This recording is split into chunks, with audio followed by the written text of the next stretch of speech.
Bismillahirrahmanirrahim.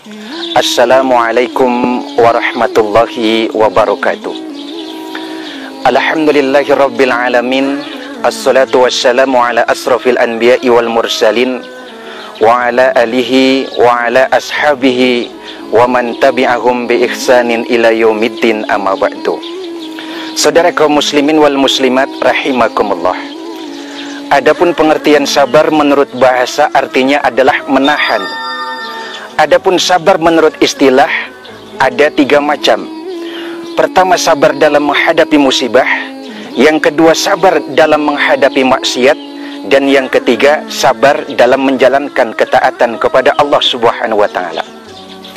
Adapun yang pertama adalah sabar dalam menghadapi musibah. Kemudian kita pahami bersama saudara bahwa musibah demi musibah yang ada silih berganti ini adalah merupakan kehendak dari Sang Ilahi, yaitu Allah Subhanahu wa ta'ala. Maka kurang tepat dan kurang bijak kalau seorang muslim menghadapi musibah kemudian mengatakan, oh ini kan fenomena alam, ini kan karena erosi, ini kan karena tanah gundul. Tapi semua musibah demi musibah yang ada ini merupakan takdir dari Allah Subhanahu wa ta'ala. Oleh lantaran saudara, bahwa batu, air, angin merupakan makhluk dari Allah. Dan makhluk tidak mungkin akan bergerak saudara kecuali ada yang memerintah. Siapa yang memerintah? Yaitu Allah Subhanahu wa ta'ala Sang Khaliq. Kalau Allah Subhanahu wa ta'ala yang memerintahkan, pasti ada sebabnya. Apa sebabnya? Allah terangkan, zaharul fasadu fil barri wal bahri bima kasabat aidinas. Tampak kerusakan di muka bumi, di lautan, oleh lantaran apa? Bima kasabat aidinas, oleh ulah tangan manusia. Dan bima kasabat aidinas saudara diartikan maksiatnya manusia. Maka pertama kita memandangnya bahwa musibah demi musibah yang terjadi ini merupakan ulah tangan manusia itu sendiri, atau adalah merupakan maksiatnya manusia. Kemudian yang kedua saudara, bahwa musibah yang Allah turunkan tidak semua ujian. Oleh lantaran musibah yang Allah turunkan kepada manusia bisa berarti teguran, bisa berarti ujian. Kepada siapa Allah Subhanahu wa ta'ala mengadab? Kepada orang yang mengkafiri ayat-ayat Allah Subhanahu wa ta'ala.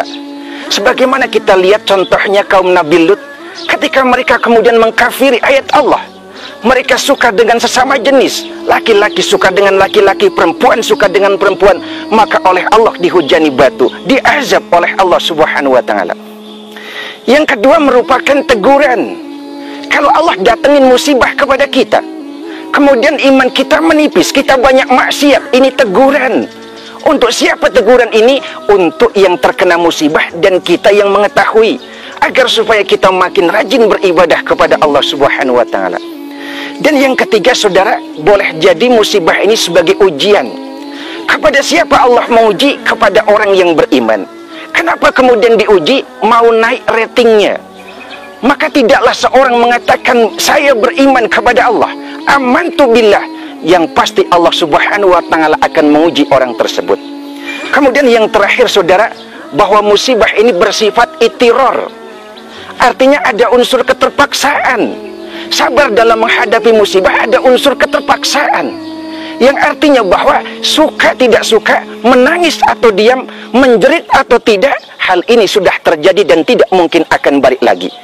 Yang artinya saudara, bahwa sabar dalam menghadapi musibah, kuat tidak kuat, menangis atau diam, hal itu sudah terjadi dan tidak mungkin akan balik lagi. Mudah-mudahan kita masuk dalam tipe yang pertama ini. Allah Subhanahu wa ta'ala akan menolong setiap orang yang sabar dalam menghadapi musibah. Assalamualaikum warahmatullahi wabarakatuh.